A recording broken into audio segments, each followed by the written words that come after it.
I remember the first time that I saw pornography. I was, I think, 8 years old. I was Mhm. with some of my older cousins. We were on a cruise, and I remember they're like, "Scotty, come look at this."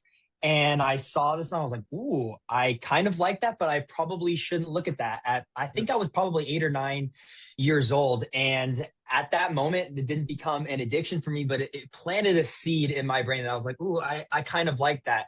Now, for most people, most of my friends, like their families didn't talk about pornography. That wasn't something that was addressed for them. For me, I was in a little bit of a unique situation, as you said, like my grandfather, Josh, and then my dad, Sean.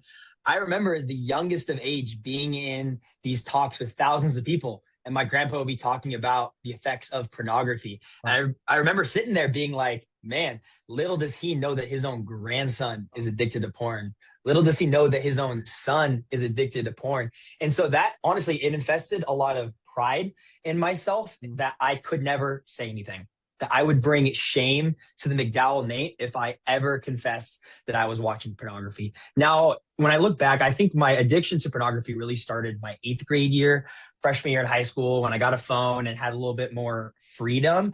And that just continued throughout all of high school. I was looking at it all the time. It just became, honestly, it became habitual in my life. Like it just was a daily thing that I didn't really think much of it. Now, I did know that what I was doing was wrong, but I chose to continue to do it.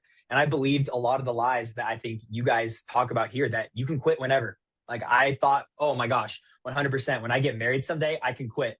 Or right before I get married, like snap of the fingers, Yeah. I can quit whenever. And so I went throughout all of high school just being like, yeah, I can quit whenever. It's not really affecting me.